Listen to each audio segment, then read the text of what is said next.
Hey guys, I'm doing another reading of the Iliad, Chapman's Homer, and we're on to book 4, wherein the gods are going to have a council and decide that they need to resume this war and they will have the destruction of Troy occur, mainly happening through Hera and Athene, those who want Troy to be destroyed, gaining influence in the arguments on Mount Olympus. So, without further ado, let's crack into it. Here is Chapman's argument. The gods in council at the last decree that famous Iliad shall expunged be, and that their own continued faults may prove the reasons that have so incensed Jove. Minerva seeks, with more offences done, against the lately injured Atreus' son, a ground the clearest would make seen their sin, to have the Lycian Pandarus begin. He, gainst the truce with sacred covenants bound, gives Menelaus a dishonoured wound. Machaon heals him. Agamemnon then to mortal war incenseth all his men, the battle join. And in the heat of fight, cold death shuts many eyes in endless night. In Delta is God's assize, the truce is broke, wars freshly rise. Within the far-paved court of Jove, he and the gods conferred about the sad events of Troy, amongst whom ministered, blessed Hebe nectar. As they sat and did Troy's towers behold, they drank and pledged each other round in full crowned cups of gold, the mirth at whose feast was begun by great Saturnides, in urging a begun dislike among the goddesses, but chiefly in his solemn queen, whose spleen was his disposed, to tempt yet further, knowing well that what anger it enclosed, and how wives' angers should be used, on which thus pleased he played. 2 goddesses there are that still give Menelaus aid, and one that Paris loves.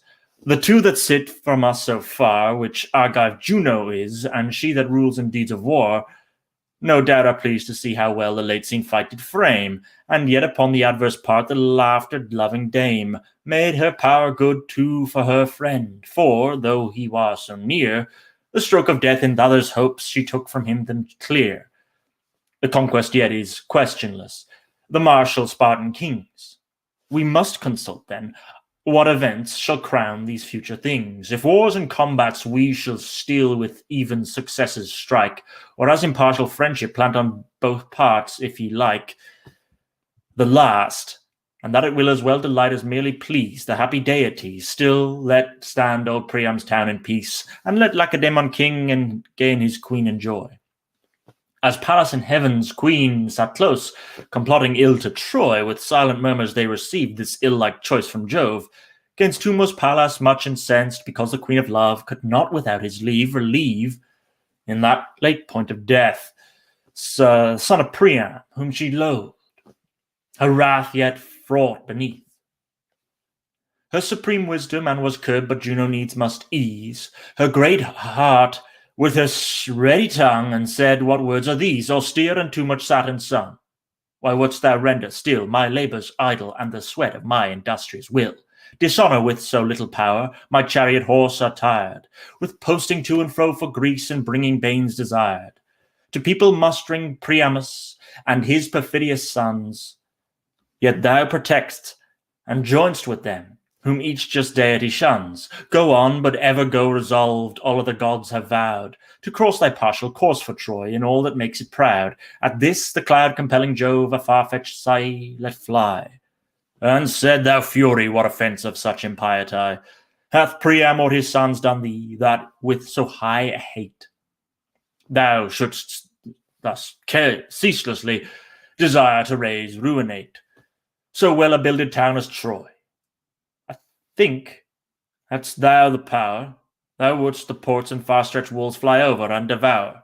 O Priam and his issue quick, and make old Troy thy feast, and then at length I hope thy wrath and tired spleen would rest. To which run on thy chariot, thought naught be found in me of just cause to our future jars, in this yet strengthen thee, and fix it in thy memory fast, this if I entertain, as peremptory a desire to level with the plain. A city where thy loved live, stand not betwixt my ire, and what it aims at, but give way when thou hast thy desire, which now I grant thee willingly, although against my will, For not beneath the ample sun and heaven's star-bearing hill there is a town of earthly men, so honoured in my mind as sacred Troy, nor of earth's kings as Priam and his kind, who never let my altars lack rich feast offerings slain, and their sweet savours, for which I graced, I honour them again. Dread Juno, with the cow's fair eyes, replied, 3 towns there are of great and eminent respect, both in my love and care, Mycenae, with the broad highways, and Argos, rich in horse, and Sparta, all which 3 destroy when thou invest their force. I will not aid them, nor malign thy free and sovereign will, for if I should be envious and set against their ill, I know my envy were in vain, since thou art mightier far. But we must give each other leave, and wink at either's war. I likewise must have power to crown my works and wished end, because I am a deity and did thence descend, whence thou thyself the elder born, wise Saturn was our sire, and thus there is a twofold cause that pleads for my desire, being sister and am called thy wife, and more since thy command rules all God. Else I claim therein a like superior hand, all wrath before then now remit and mutually combine in either's empire, I thy rule, and thou illustrate mine. So will the other gods agree, and we shall all be strong. And first, for this late plot, with speed let Pallas go among the Trojans, and some one of them entice to break the truce, by offering in some treacherous wounds, the honoured Greeks' abuse. The father both of men and gods agreed, and Pallas sent, with these winged words, to both the hosts make all haste and invent some mean by which the men of Troy against the truce agreed, may stir the glorious Greeks to arm with some inglorious deed. Thus charged he her, with haste that did before in haste abound, who cast herself from all the heights which steep in heaven's crowned, and as Jove brandishing a star which men a comet call, hurls out this curled hair abroad, that from his brand exhalls 1,000 sparks to fleets at sea, and every mighty host of all presages and ill haps a sign mistrusted most. So Pallas fell twixt both the camps, and suddenly was lost, and through the breasts of all he saw she struck a strong amaze, and viewing in her whole descent a bright and ominous blaze, went straight to one and to another, turned and said, Now thundering Jove, great arbiter of peace and arms, will either establish love amongst our nations, or renew such war as never was. Thus either army did presage when Pallas made her pass amongst the multitude of Troy, who now put on the grace of brave Lauracus, the flowers of old Antenor's race, and sought for Lycian Pandarus, a man that being bred out of a faithless family she thought was fit to shed the blood of any innocent, and break the covenant sworn. He was Lycaon's son, of whom Jove in a wolf did turn, for sacrificing of a child, and yet in arms renowned. As one that was inculpable him Pallas standing found, and round him his strong troops that bore the shady shields. He brought them from Aesipus's flood, led through the Lycian fields, whom standing near she whispered thus, Lycaon, more like son, shall I despair at thy kind hands to have a favour done, nor darest thou let an arrow fly upon the Spartan king? It would be such a grace to Troy, and such a glorious thing, that every man would give his gift but Alexander's hand. Would load thee with them, if he could discover from his stand his foe's pride struck down with thy shaft, and he himself ascend the flaming heap of funeral. Come shoot them, princely friend. But first invoke the god of light, that in thy land was born, and is in archer's art the best that ever sheaf hath worn, to whom 100 first-dewed lambs vow thou in holy fire, when safe the sacred Iliad's towers thy zealous steps retire. With this the mad gift greedy man Minerva did persuade, who instantly drew forth a bow, most admirably made, of tantler, of a jumping goat bred in a steep upland, which archer-like, as long before he took his hidden stand, the evic, skipping from a rock into the breast he smote, and headlong felled him from his cliff the forehead of the goat. Held out wondrous goodly palm the 16 branches brought, of all which joined in useful bough a skilful bower wrought, which picked and polished both the ends he hid with horns of gold.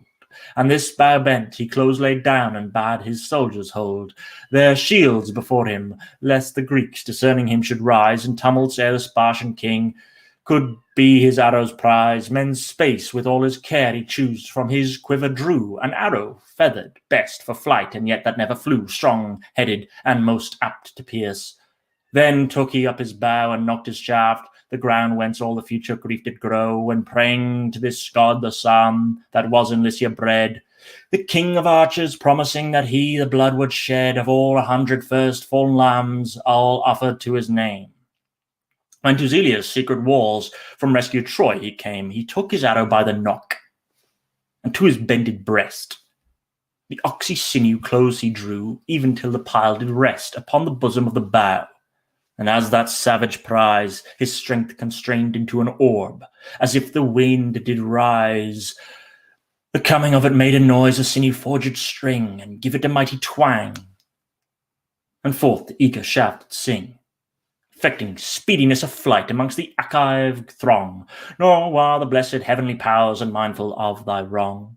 O Menelaus, but in chief Jove's seed, the pillager, stood close before, and slack the force the arrow did confer, with as much care and little hurt as doth a mother use, and keep off from her babe when sleep doth through his powers diffuse his golden humour, and the salts of rude and busy flies she still checks with her careful hand, for so the shaft she plies, that on the buttons made of gold, which made his girdle fast, and where the currets doubled while the fall of it she plast, and thus much proof she put it to, the buckle made of gold, the belt it fastened bravely wrought, the currets double fold, and last the charmed plate he wore, which helped him more than all, and 'gainst all darts and shafts bestowed was to his life a wall. So through all these the upper skin the head did only race, yet forth the blood flowed, which did much his royal person grace, and showed upon his ivory skin as doth a purple dye, laid by a dame Chiara or lovely Maianae, on ivory wrought in ornaments to deck the cheeks of horse, which in her marriage room must lie, whose beauties have such force, that they are wished of many knights, but are such precious things, that they are kept for horse that draw the chariots of kings. Which horse, so decked the charioteer esteems a grace to him, like these in grace the blood upon thy soiled thighs did swim.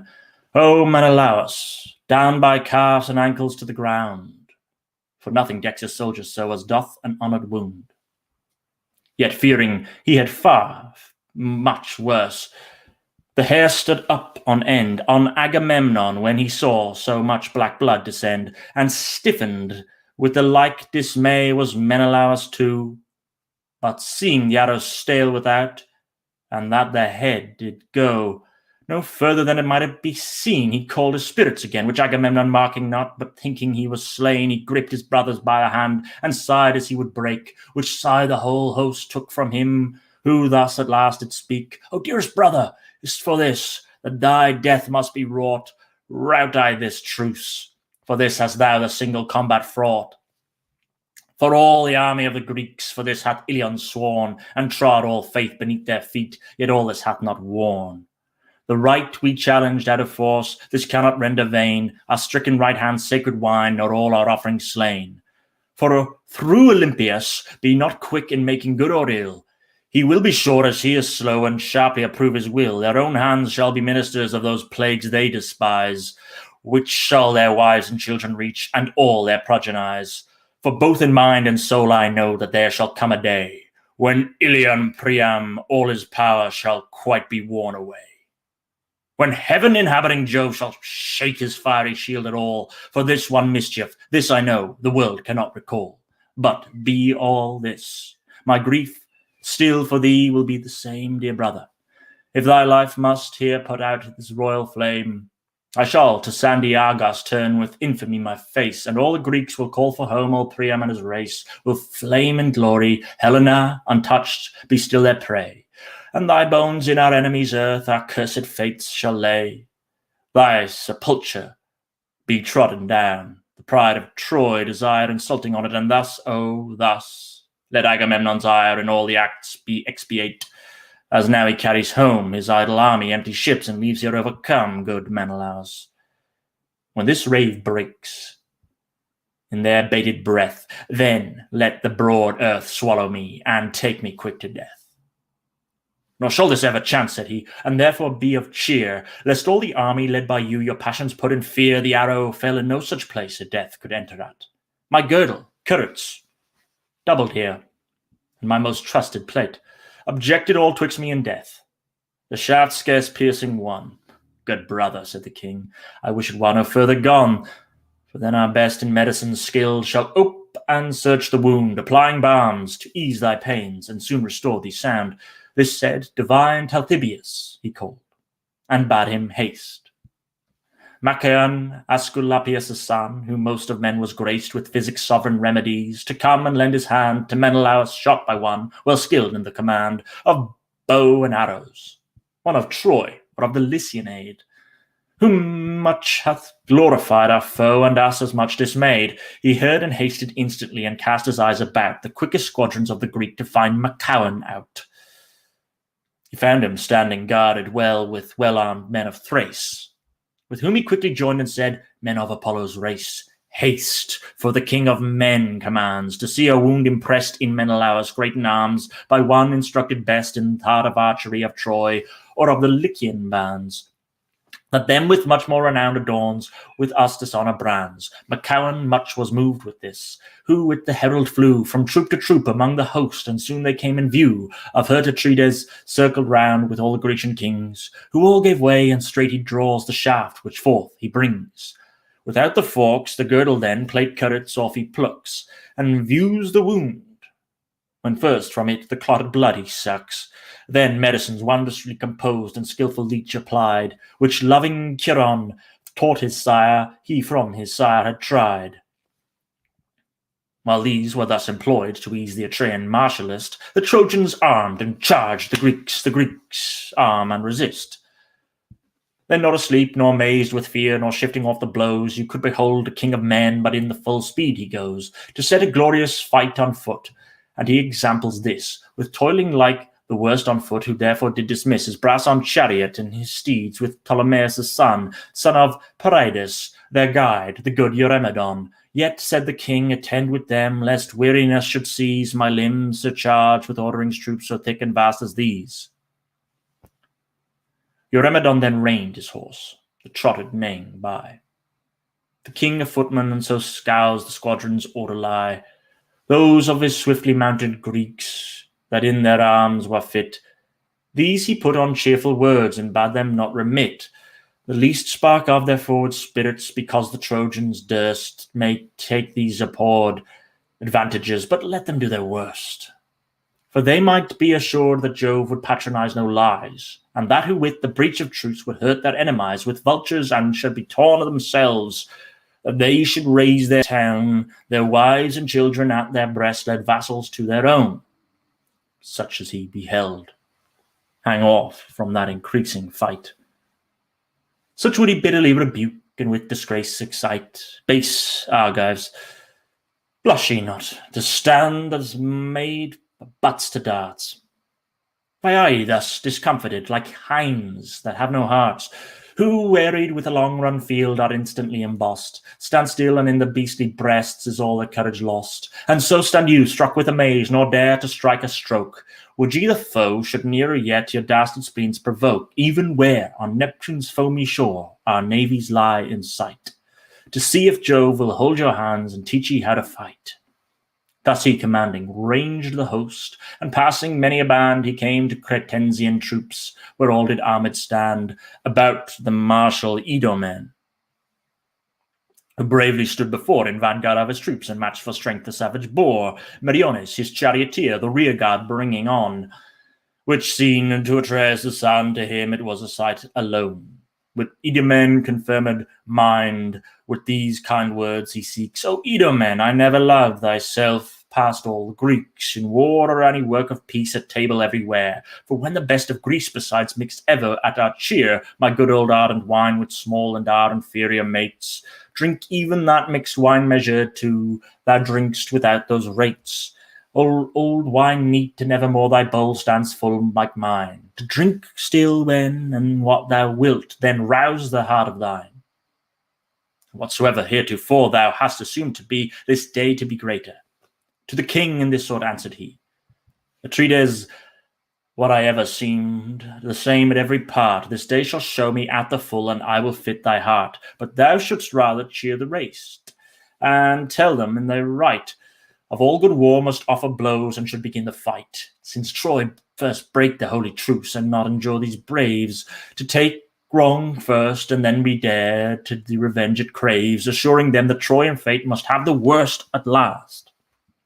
Since first against a truce they hurt, where they should not have braced, this comfort and advice did fit Atreus' heart indeed, who still through new-raised swarms of men held his laborious speed, and came where both Dyaxes stood, whom like the last he found, armed, casketed, and ready for the fight. Behind them hid the ground, a cloud of foot that seemed to smoke, as a goatherd spies on some hill's top out of the sea a rainy vapor rise, driven by the breath of Zephyrus, which, through far off he rest, comes on as black as pitch and brings a tempest in his breast, whereat he frighted drives his heart apace into a den, so darkening earth with darts and shields showed with these all their men.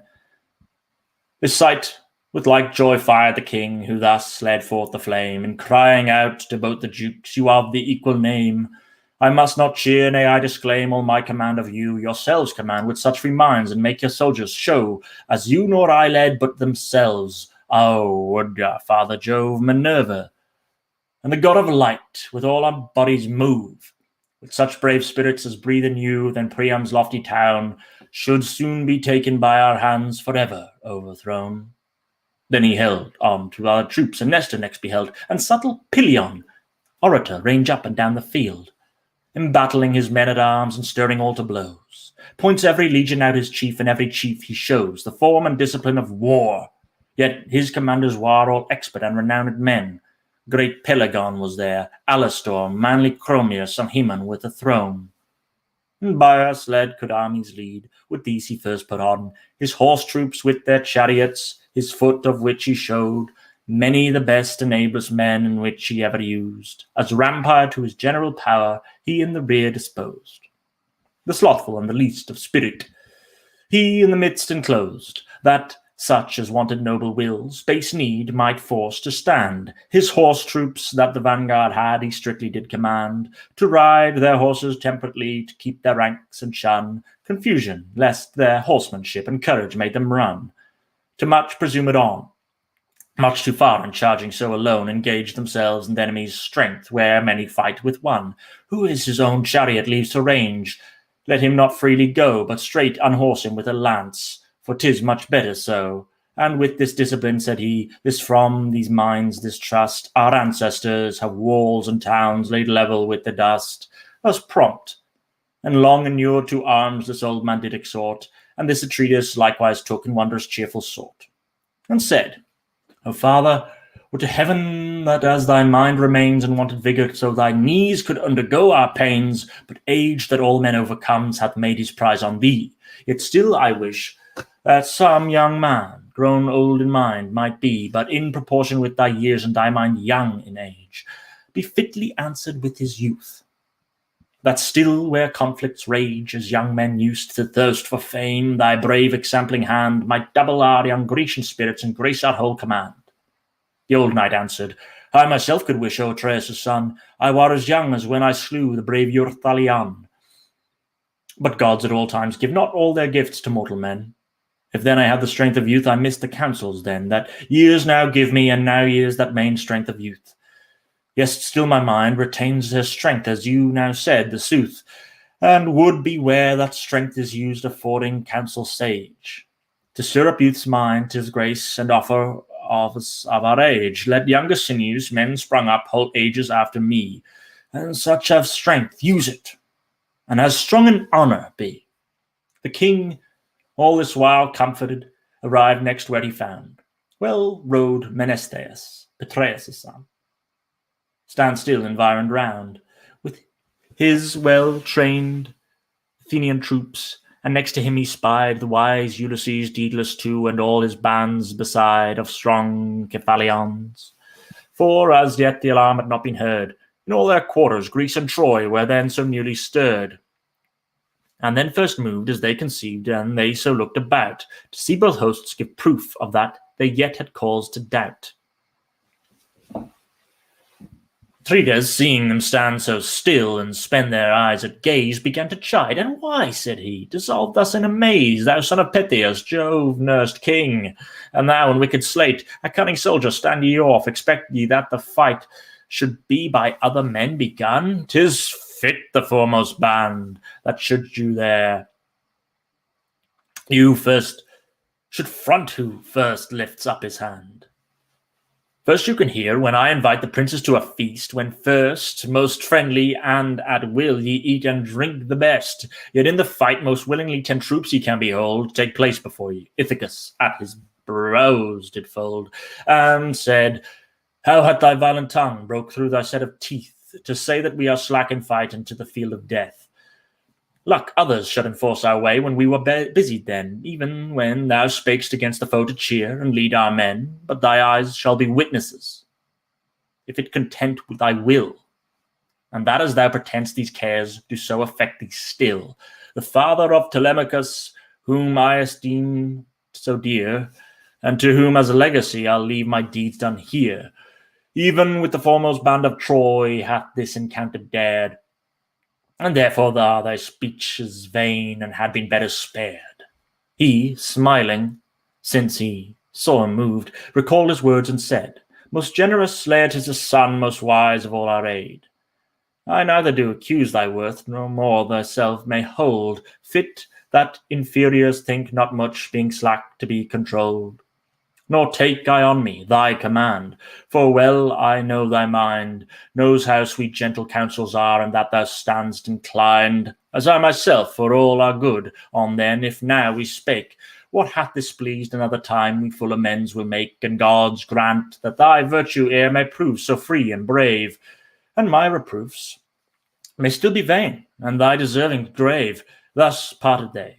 And forth he went, when he did leaning find against his chariot near his horse him with the mighty mind, great Diomedes, Tydeus' son, and Sthenelus, the seed of Capaneus, whom the king, seeing likewise out of deed, thus cried he out on Diomed, O me, in what a fear the wise great warrior Tydeus' son stands gazing everywhere. For others to begin the fight it was not Tydeus' use, to be so daunted with him spirit should would evermore produce, before as foremost of his friends in these affairs of fright, as they report that have beheld him labour in a fight. For me, I never knew the man, nor in his presence came, but excellent above the rest he was in general frame. And one renowned exploit of this, I am assured, is true. He came to the Mecenian court without arms, and did sue a godlike Polynices' hands to have some worthy aid to their designs that gainst the walls of sacred Thebes were laid. He was great Polynices' guest, and nobly entertained, and of the kind Mecenian state what he requested gained, in mere consent. But when they should the same enact approve by some sinister prodigies held out by them by Jove, they were discouraged. Thence he went and safely did his pass, back to Asopus' flood, renowned for bulrushes and grass. Yet once more their ambassador, the Grecian peers address to Lord Tydeus, to Eteocles, to whom being given access, he found him feasting with a crew of Cadmeans in his hall, amongst whom, though an enemy, and only one to all yet he his challenge made at every martial feat, and easily foiled all, since with him Minerva was so great. And the rank road Cadmeans, much incensed with their so foul disgrace, lodged ambuscados to their force in some well-chosen place, by which he was to make return 25 men, and 2 of them, great captains too, the ambush did contain. The names of those 2 men of rule were Meon, Haemon's son, and Lycophontes, keep field called the heir of Autophon, by all men honoured like the gods, yet these and all their friends were sent to hell by Tydeus' hand, and had untimely ends. He, trusting to the aid of gods revealed by augury, by obeying which one chief he saved, and did his life apply, to be the heavy messenger of all the others' deaths. And so sad message with his life to Meon he bequeaths. So brave a knight was Tydeus', of whom a son is sprung, inferior far in martial deeds, though higher in his tongue. All this Tydides silent heard, awed by the reverend king, which stung hot Sthenelus with wrath, who thus put forth his sting. Atrides, when thou notest the truth speak what thy knowledge is. Do not lie, sir, for I know, and I will brag in this, that we are far more able men than both our fathers were. We took the sevenfold ported Thebes, when yet we had not there so great help as our fathers had, and fought beneath a wall, sacred to Mars, by help of Jove, and trusting to the fall of happy signs from other gods, by whom we took the town, untouched our fathers perishing, their follies of their own, and therefore never more compare the fathers' worth with ours. Tydides frowned at this, and said, Suppress thine anger's powers, good friend, and hear why I refrained. Thou seest I am not moved against our general, since he did but what his place behoved, admonishing all Greeks to fight, for if the Troy prove our prize, the honour and the joy is his, if here our ruin lies. The shame and grief for that as much as his in greatest kinds. As he then his charge, weigh we ours, which is our dauntless minds. Thus, from his chariot, amply armed, he jumped down to the ground. The armour of the angry king so horribly did sound, it might have made his bravest foe let fear take down his braves, and was when with the west wind flaws the sea thrusts up her waves, and one after other, thick and high, upon the groaning shores. First in herself loud, but opposed with banks and rocks, she roars, and all her back and bristles sets, spits every way her foam. So after Diomed instantly the field was overcome with thick impressions of the Greeks, and all the noise that grew, ordering and cheering up of their men from only leaders flew. The rest went silently away. You could not hear a voice, nor would have thought in all their breasts that they had won their choice, their silence uttering their awe of them that them controlled, which made them each man keep right his arms, march, fight still where he should. The Trojans, like a sort of ewes penned in a rich man's fold, close at his door till all be milked, never being hold. Hearing the bleating of their lambs did all their wide host fill, with shouts and clamours, nor observed one voice, one bang still, but showed mixed tongues from many a land of men called to their aid, rude Mars, and ordering of their spirits, of Greeks the learned maid. But terrors fellowed both the hosts, and flight and furious strife, the sister of the mate of Mars, the spoil of human life, and never is her rage at rest. At first she is but small, yet after but a little fed she grows so vast and tall, that while her feet move here in earth, her forehead is in heaven. And this was she that made even then both hosts so deadly given. Through every troop she stalked, stirred rough sighs up as she went, but when in one field both the foes her fury did content, and both came under reach of darts, then darts and shields opposed. To darts and shields strength answered strength, then swords and targets closed. With swords and targets, both with pikes, and then the tumult rise. Up to her height, then conqueror's boast mixed with the conqueror's cries. Earth flowed with blood, and as from hills rainwaters headlong fall, that all ways each huge ruts went, which met in one bed fill a vale, with such a confluence of streams there, that on the mountain grounds, far off in frighted shepherds' ears, the bustling noise rebounds. So grew their conflicts, and so showed their scuffling to the ear, with flight and clamour still commixed, and all effects of fear. And first renowned Antilochus slew, fighting in the face of all Achaea's foremost bands with undaunted grace, Echepolus, Thalassiades. He was an armed man, whom on his hair-plumed helmet's crest the first dart smote, then ran into his forehead, and there stuck, steel pile making way. Quite through his skull, a hasty night shut up his latest day. His fall was like a flight-raked tower, which, lying there to spread, King Elephenor, who was son to Chalcodon, and led the valiant Abens Covetus, that he might first possess his arms, laid hands upon his feet, and hauled him from the press of darts and javelins hurled at him. The action of the king, when great in heart, Agenor, he made his javelins sing to the other's labour, and along as he the trunk did rest, his side at which he bore his shield and bowing of his breast, lay naked, and received the lance that made him lose his hold and life together, which in the hope of that he lost he sold. But for his snake fight grew fierce, the Trojans and their foes like wolves on one another rushed, and man for man it goes. The next of name that served his fate, great Ajax Telamon preferred so sadly. He was heir to old Anthemion, and decked with all the flower of youth, the fruit of which yet fled before the honoured nuptial torch could light him to his bed. His name was Simoisius for some few years before, his mother walking down the hill of Ida by the shore of silver Samos, to see her parents flock with them, she feeling suddenly the pains of childbirth by this stream, of that the bright river brought him forth, and so of Simois they called him Simoisius.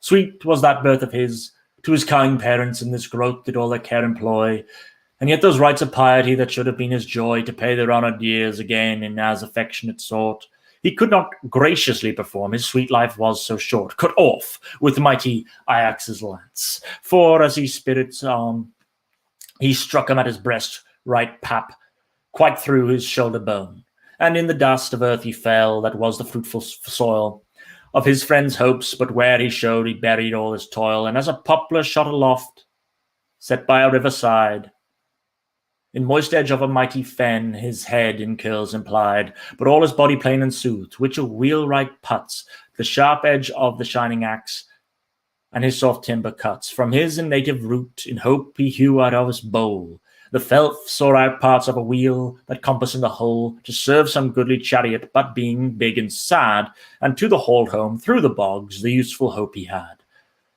Sick there, and their goodly plants lies withering out of his grace. So lay, by Jove bred Ajax's hand, Anthemion's forward race. Nor could, though the vast fen of toils be drawn to serve the ends intended by the body's powers, nor cheer his aged friends, but now the gay-armed Inthipus, son of Priam, slew with his lance at Ajax through the priests, which went by him and flew on Lucas, wise Ulysses' friend, his groin it smote and fain. He wound him, drawn into his spoil, the carcass of the slain, by which he fell, and that by him it vexed Ulysses' heart, who thrust into the face of flight, well armed at every part, came close and looked about to find an object worth his lance, which when the Trojans saw him shake, and here so near advance, all shrunk he through, and forth it shined, nor fell but where it felled. His friend's grief gave it angry power, and deadly way it held upon Democune, who was sprung of Priam's wanton force, came out of Abydus, and was made master of his horse, though both his temples took the dart. The wood of one side showed, the pile out of the other lucked, and so the earth he strode, with much sound of his weighty arms. Then back the foremost went, even Hector yielded.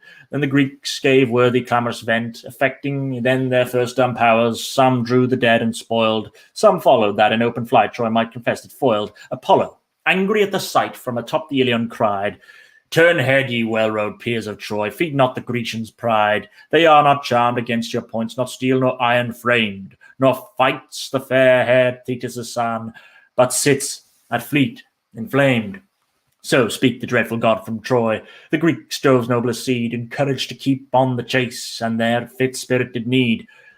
She gave it, marching in the midst, then flew the fatal hour, back on Diores, in return of Ilion's sun-burnt power, Diores Amoranchides, whose right leg's ankle bone, and both the sinews with a sharp and handful charging stone, Pyrrhus Ambrosides did break, that led the Thracians' band, and came from Enos, down he fell. And up he held his hands, to his loved friends his spirit winged to fly out of his breast, which were not satisfied again in Brasidas addressed, his javelin at him, and so ripped his navel, that to the wound, as endlessly it shuts his eyes, so opened on the ground, it poured his entrails. As his foe went then sufficed away, Thoas at Teleolus threw a dart that did his pile convey, above his nipple, through his lungs, when quitting his stern part he closed with him, and from his breast first drawing out his dart, his sword flew in, and by the midst it wiped that belly out, so took his life, but left his arms. His friends so flocked about, and thrust forth lances of such length before their slaughter's king, which through their foe, who are big and strong, and often break the ring, forged out of the lances, yet enforced he left the affected prize. The Thracian and Epean dukes lay close with closed eyes by either other, down in dust, and round about the plain, all hid with blood that slaughters carcasses. Yet still did hotly reign the martial planet, whose effects had an eye beheld, free and unwounded, and while led by Pallas through the field, to keep off javelins and suggest the least fault could be found, he could not reprehend the fight, so many strode the ground.